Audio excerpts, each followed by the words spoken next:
Meus irmãos, graça e paz. É uma alegria poder estar aqui com os irmãos da Igreja Presbiteriana de Canoas.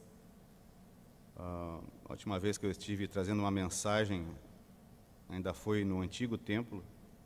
Com certeza a beleza do segundo templo é maior do que a primeira, né? Eu quero convidá-los nesse momento a abrirem as suas Bíblias no Evangelho segundo Lucas, no capítulo 18.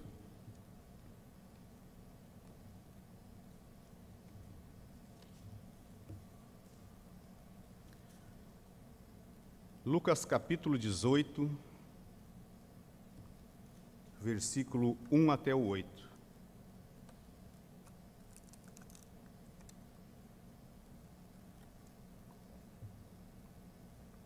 Esse é o texto que nós vamos examinar nesse momento. Lucas capítulo 18, do versículo 1 até o 8, nos diz assim: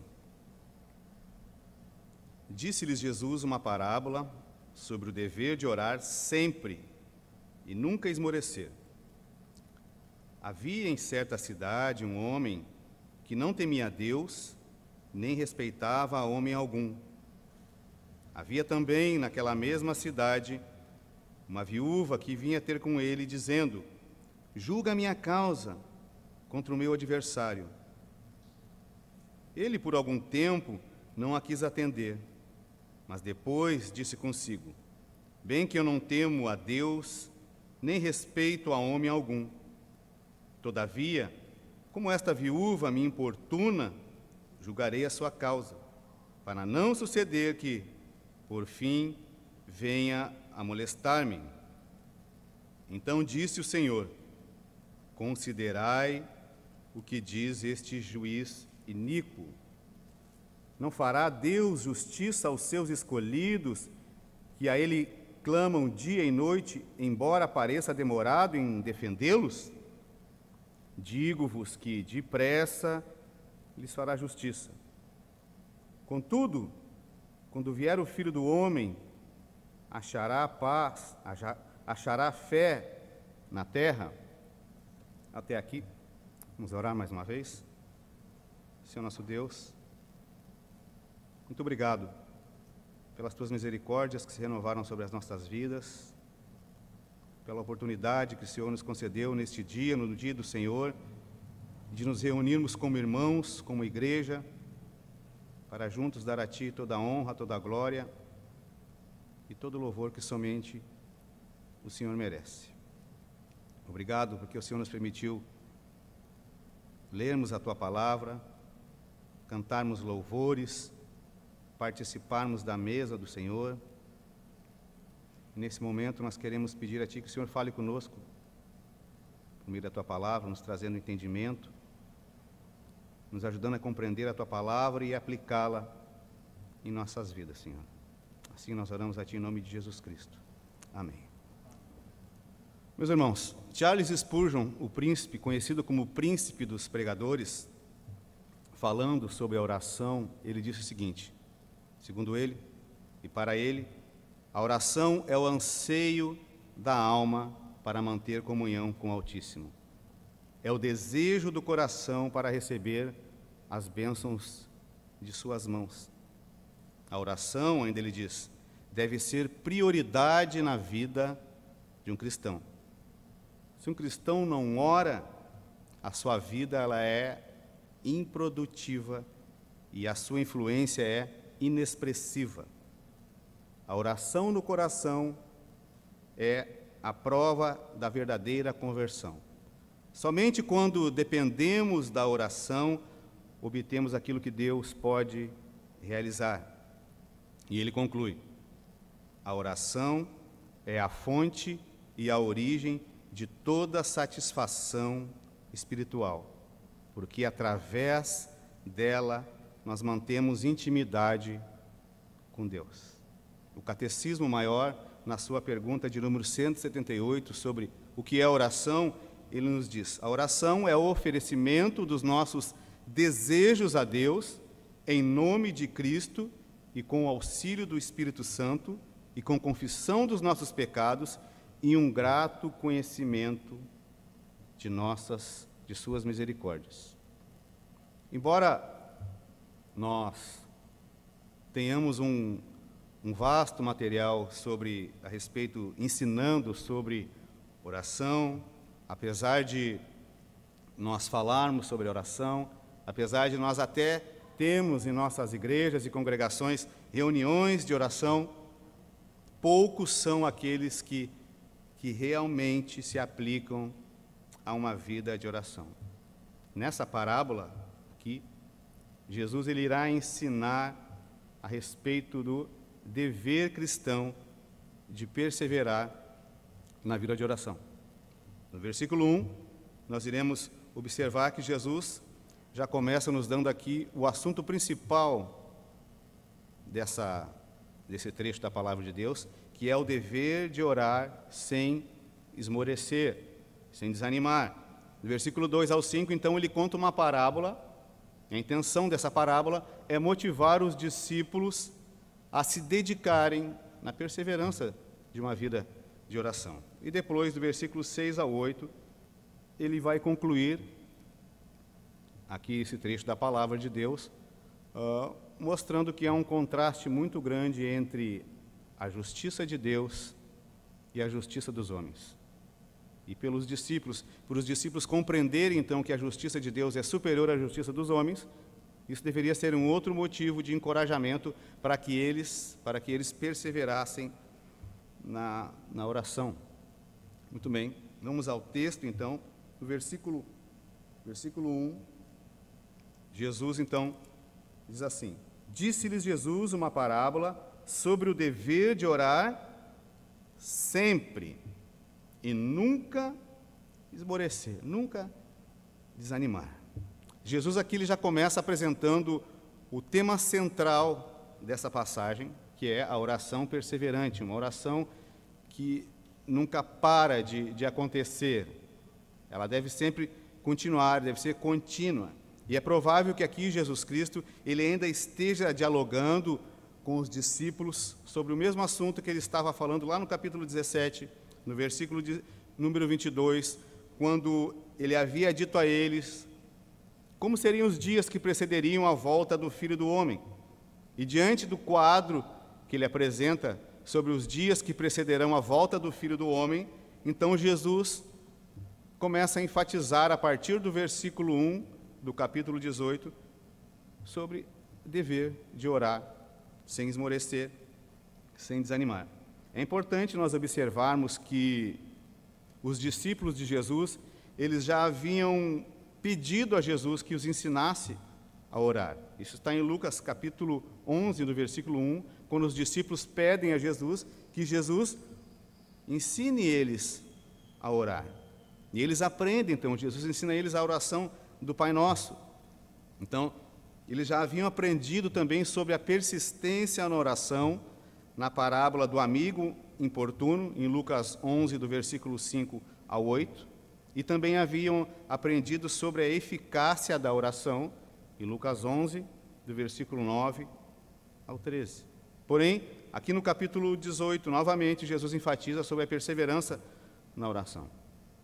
Contudo, mesmo diante de todo esse aprendizado que os discípulos já haviam recebido, com todo esse aprendizado, toda essa bagagem de conhecimento que eles haviam recebido, eles ainda encontravam dificuldades em orar.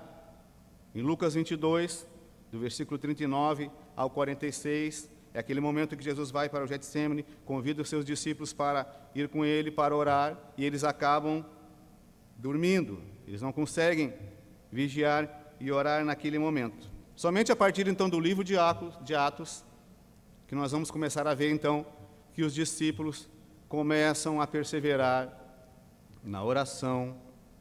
No capítulo 1, versículo 14, no capítulo 2, nós vamos ver então os discípulos de Jesus perseverando então em oração, e fica então claro que eles compreenderam muito bem que eles tinham um dever a seguir, que era perseverar em orar constantemente.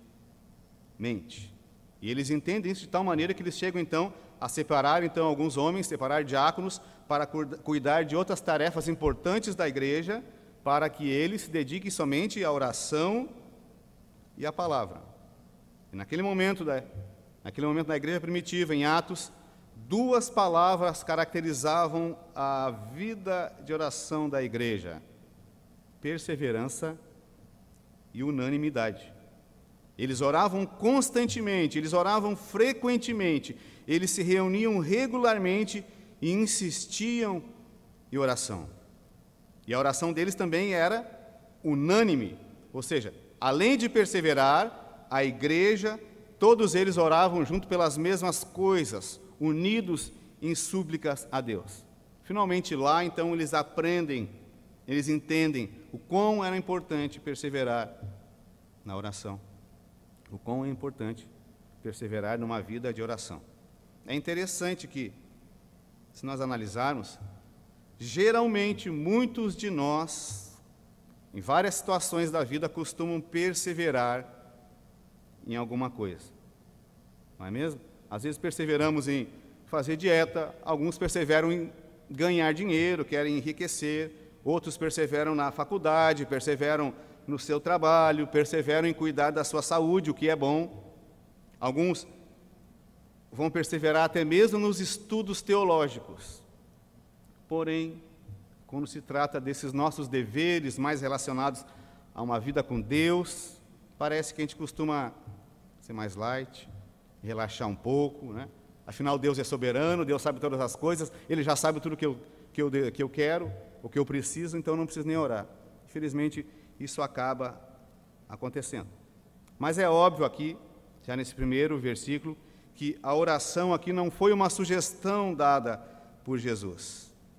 Não foi uma sugestão dada aos seus discípulos. Está claro aqui que esse era um dever que foi ordenado pelo Mestre e que eles deveriam exercer a prática da oração sem esmorecer, sem desanimar.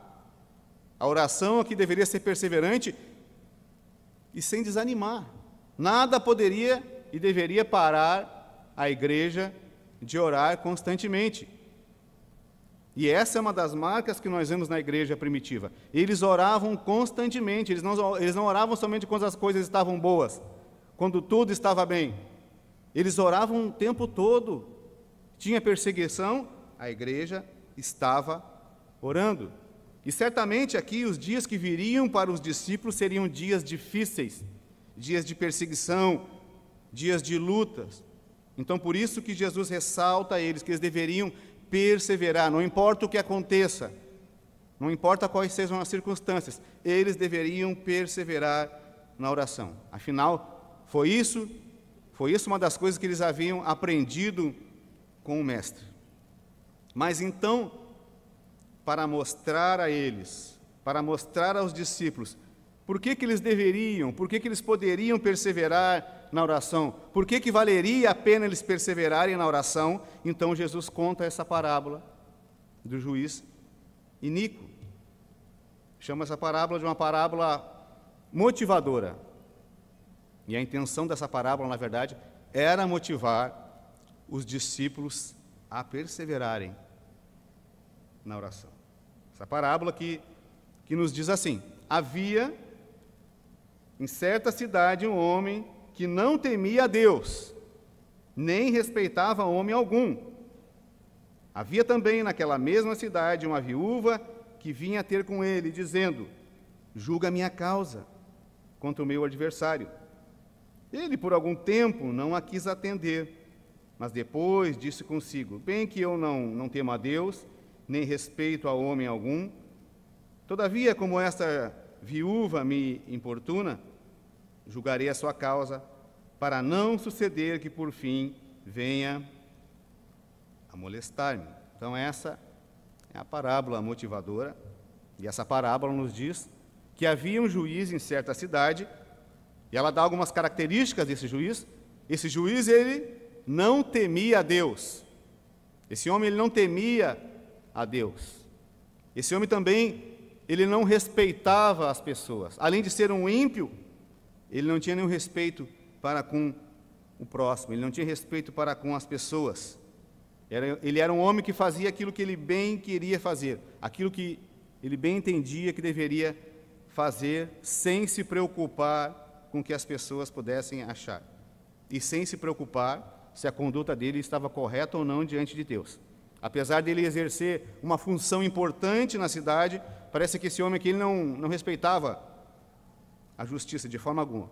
Mas o texto também diz que havia lá uma viúva, e as Escrituras fazem referência às viúvas de como Deus protege e demonstra a sua bondade para com as viúvas. Êxodo, capítulo 22, vai nos falar sobre isso. 1 Timóteo, capítulo 5, também vai nos falar sobre isso. Mas, aparentemente, essa viúva, que ela não tinha ninguém por ela, não tinha ninguém para defendê-la, não tinha ninguém para ampará-la. Ao que parece, ela havia sido tratada de forma injusta.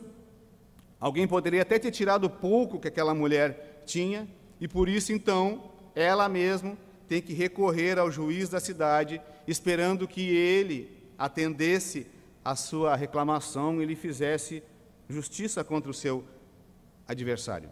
Porém, o texto também nos diz aí que o juiz, ele recusava-se, ele não queria atender, ele não queria julgar a causa daquela viúva. Contudo, ao observarmos aí, nós podemos ver que por causa da importunação, por causa da persistência, por causa da perseverança daquela mulher, de todos os dias chegar, julga minha causa, faze-me justiça, por causa da importunação, da insistência daquela mulher, e para que ela parasse de aborrecê-lo, ele finalmente, então, atende à petição dessa viúva e lhe faz justiça, por causa da persistência, porque ele não queria que ela continuasse a importuná-lo, então ele atende. Veja qual foi a motivação dele para atender a causa daquela viúva. Então ele atende a causa dela, e Jesus, então, diz no capítulo 6, no versículo 6, o seguinte: então disse o Senhor, considerai o que diz esse juiz iníquo. Não fará Deus justiça aos seus escolhidos, que a ele clamam dia e noite, embora pareça demorado em defendê-los? Digo-vos que depressa lhes fará justiça. Jesus diz aos discípulos aqui que eles considerem aquilo que diz o juiz iníquo. Ou seja, prestem atenção, analisem o que diz esse homem. É isso que Jesus quer que eles entendam aqui. Analisem o que diz esse juiz iníquo. Então ele diz, não fará Deus justiça aos seus eleitos que clamam ele dia e noite, embora pareça demorado em atendê-los ou em defendê-los?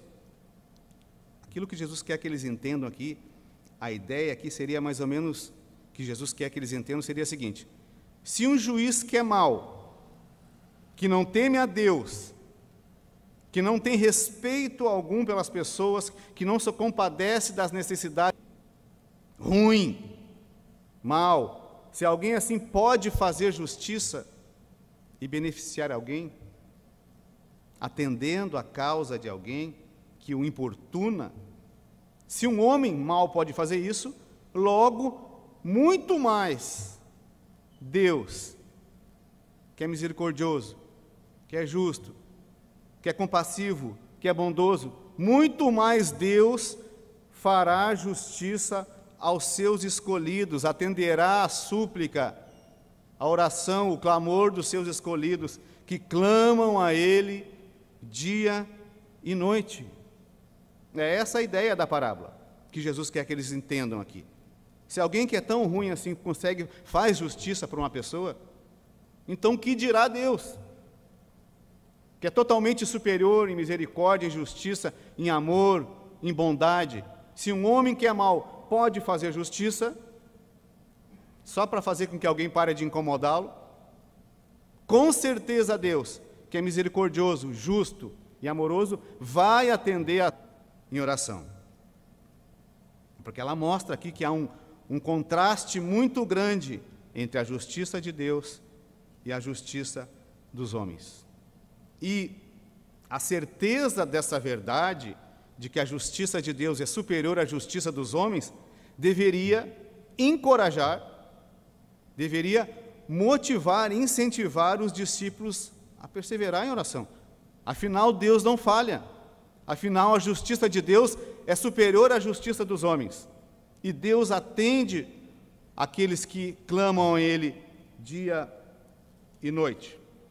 Versículo 7 ainda nos diz assim: não fará Deus justiça aos seus escolhidos, que a Ele clamam dia e noite, embora pareça demorado em defendê-los? Embora pareça demorado em defendê-los, às vezes a gente pensa que Deus está demorando, né? Muitas vezes nós oramos e queremos que Deus atenda as nossas orações na hora que nós queremos. E muitas vezes parece para a gente que Deus está demorando em nos atender, que Ele não está nos ouvindo, que Ele se esqueceu de nós. Mas nós não podemos esquecer que a justiça de Deus, ela não falha. A justiça de Deus, ela não se atrasa. Ainda que para nós pareça estar sendo demorado, o nosso tempo não é o tempo de Deus, como nós bem sabemos já. Somente Ele, somente Deus sabe o tempo certo de fazer justiça ou de responder à oração do seu povo. O nosso dever é o quê? É perseverar. Nós temos que perseverar. A hora certa de nos fazer justiça, a hora certa de nos defender, pertence ao Senhor. É Ele quem determina o tempo de responder. E Jesus está dizendo o que aí? Que depressa Deus fará justiça àqueles que perseverarem em oração. Embora para a gente pareça demorado, para Deus não. Ele atende depressa a oração dos seus eleitos que clamam a Ele dia e noite. Então, do versículo, outra coisa que nós aprendemos importante aqui, é dessa forma aqui, que quando nós perseveramos em oração, nós também estamos exercendo aqui paciência. E isso é algo muito importante. Nós aprendemos a sermos pacientes, perseverarmos na oração, sendo pacientes, aguardando o tempo que Deus irá nos atender. E finalmente ele conclui aí, no versículo 8. Contudo, quando vier o Filho do Homem, achará fé na terra? Aqui nós temos um autoexame. Contudo, quando vier o Filho do Homem, achará fé na terra? Depois, a ideia aqui é, depois de todo esse ensinamento aí de Jesus sobre orar com perseverança, motivados pela superioridade da justiça de Deus, em contraste com a justiça dos homens, a questão que fica é o seguinte: mesmo sabendo que Deus responde às nossas orações e sempre faz justiça na hora certa, mesmo sabendo disso, será que o Filho do Homem, quando vier em sua glória, ele encontrará a igreja, ele encontrará o seu povo orando com uma fé perseverante? Será que quando o Filho do Homem retornar, ele encontrará a sua igreja orando com fé, uma fé perseverante? Lá no capítulo 17, nos versículos finais do capítulo 17, quando Jesus foi questionado sobre a vinda do Filho do Homem, Jesus, diz que as pessoas, nos dias que precederão a volta do Filho do Homem, as pessoas estarão vivendo como nos dias de Noé e como nos dias de Ló. Casavam, noivavam, comiam, bebiam, trabalhavam, compravam e vendiam. Ou seja, essas pessoas, elas estavam preocupadas com as suas próprias vidas, incrédulas, indiferentes, alienadas de Deus, indiferentes com as coisas de Deus, cada um priorizando os seus próprios interesses. E diante desses fatos, quando Jesus retornar, como é que ele vai encontrar o seu povo? Como é que ele encontrará o seu povo, os seus eleitos? Perseverando em oração, confiando na justiça de Deus, ou cada um priorizando a sua própria vida, cada um priorizando os seus próprios interesses? Não há problema algum de nós termos as nossas prioridades na nossa vida. Isso é bom. O único problema é quando nós colocamos as nossas prioridades, os nossos interesses no lugar de Deus e deixamos Deus de lado. Aí que é o problema. Nós podemos ver nessa lista aqui que não há pecado aqui nessa lista em si.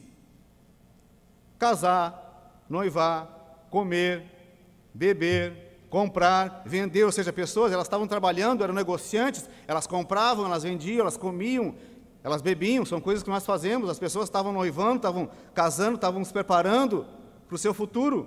Não há problema nisso. Apesar de o mundo nos tempos de Noé estar totalmente corrompido, o coração, o desígnio do coração do humano era totalmente mau, a ponto de Deus acabar com tudo. E apesar de nos dias de Ló, a depravação ter tomado conta daquelas cidades que Deus também resolveu acabar com tudo lá, apesar disso, nós podemos observar que não há pecados em si nessa lista aqui. Aqui é uma lista de atividades cotidianas da vida dessas pessoas. E nos parece aqui que não são só pecados que nos afastam de Deus. Não são só atos pecaminosos que nos afastam de Deus. Existem até coisas lícitas que nós fazemos que podem nos deixar de priorizar a Deus. E isso é muito sério. Porque talvez muitos de nós possam cair nesse laço de permitirmos que atividades ou que coisas que nós fazemos na nossa vida diária nos afastem de Deus. Coisas que nos afastam de Deus, que não são pecados, mas acabam nos fazendo deixar de priorizar a Deus, que merece glória e honra. Isso é o que acontece no mundo. O curso do mundo, na verdade, é assim. As pessoas do mundo, os ímpios, aqueles que são incrédulos, esse é o curso normal de suas vidas. Eles não estão nem aí com Deus, eles vivem alienados, separados de Deus, cada um correndo atrás dos seus próprios interesses. Isso é normal do mundo. O problema é quando isso acontece dentro da igreja e nós, como povo de Deus, deixamos de priorizar a Deus para tocar a nossa própria vida, deixando Deus de lado. E como eu falei, é bem provável que muitos de nós possam estar nessa situação, preocupados com seus próprios interesses e deixando Deus de lado. Eu quero concluir essa mensagem com algumas reflexões para nossas vidas. Primeira coisa, como tem sido a sua vida de oração, irmãos? Ou melhor, você tem uma vida de oração? Você tem reservado tempo no seu dia para orar? Eu sei que nós podemos orar em todo tempo, nós oramos quando estamos no carro, oramos quando estamos trabalhando, mas é aquele tempo particular, aquele culto individual que nós devemos ter todos os dias. Nós estamos fazendo isso? Nós temos perseverado em orar diariamente? Nós temos orado pela nossa família? Você tem orado pelo seu trabalho, pelos seus colegas de trabalho? Você tem orado pela conversão dos seus familiares, dos seus amigos, dos seus colegas de trabalho, daquele seu vizinho que também talvez não olhe para o seu rosto? Você tem orado pela conversão dessas pessoas? Você tem orado pela sua igreja? É importante participar das reuniões de oração da igreja. Talvez seja um dos cultos menos frequentados na igreja, seja a reunião de oração. Você tem orado pela sua igreja? Você tem orado pelo seu pastor? Você tem orado pelos presbíteros? Você tem orado por homens como esses que carregam fardos sobre si, fardos que muitas vezes a igreja não conhece, que nem sonha, mas que são pesados?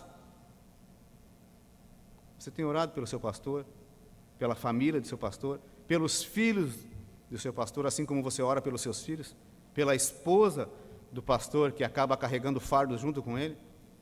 Você ora por eles de verdade, com a mesma intensidade, com o mesmo amor que você ora por você, você ora pelos irmãos da sua igreja, para que Deus os guarde, os abençoe, os livre do mal. Você tem feito isso? Você tem perseverado em oração para abandonar alguma prática pecaminosa presente na sua vida que você acha que só você conhece, mas Deus também conhece? Você tem orado para abandonar essa prática pecaminosa? Você tem orado pelo seu país, pela situação difícil que esse país se encontra? Por esse momento de pandemia, você tem orado de verdade, clamado a Deus, suplicado a Deus? Você crê que a justiça de Deus realmente é superior à justiça dos homens? Ou você só confia na justiça de Deus se Ele atender a sua oração na hora que você quiser? Você confia na justiça de Deus? A razão da maioria de nós não perseverar em oração é porque nós queremos que Deus faça tudo de acordo com o nosso tempo. Esse é o problema. Nós não perseveramos porque nós queremos que as coisas aconteçam no nosso tempo, esquecendo que as coisas têm que acontecer no tempo de Deus e de acordo com a vontade de Deus. Talvez você esteja passando por uma situação que você precise de justiça. Você está sendo injustiçado de alguma forma. Persevere em oração. Continue perseverando em oração e confiando na justiça de Deus, porque Deus depressa atende a oração dos seus eleitos que perseveram dia e noite em oração. Nós precisamos confiar na justiça de Deus, certos e confiantes de que Ele se apressa em nos dar o socorro no tempo certo. Deus nunca se atrasa, Ele nunca se atrasa. É nós que somos impacientes e queremos as coisas no nosso tempo, mas Deus nunca se atrasa e Ele depressa, Ele atende a oração do seu povo. Contudo, quando vier o Filho do Homem, Ele achará fé na terra? Essa pergunta ela deve nos levar a refletirmos. Contudo, quando vier o Filho do Homem, achará fé na terra? Como é que nós seremos encontrados pelo Senhor? Ou melhor, como é que nós temos nos apresentado diante dEle? Quando Ele observa as nossas vidas, Ele tem encontrado crentes cheios de fé, que confiam na justiça de Deus e por isso perseveram em oração? Ou o que Ele observa em nós é que nós somos cristãos, que não têm paciência, ou pior, que nem praticam a oração, que já até desistiram de orar? Todos nós que fomos alcançados pela graça de Deus, nós temos acesso a Deus por meio de Jesus Cristo para interceder, para fazer súplicas pelos outros. E isso é um privilégio que nós recebemos, por meio de Jesus Cristo, receber acesso a Deus. Mas além do privilégio de ter acesso a Deus, nós também temos o dever de perseverar na oração.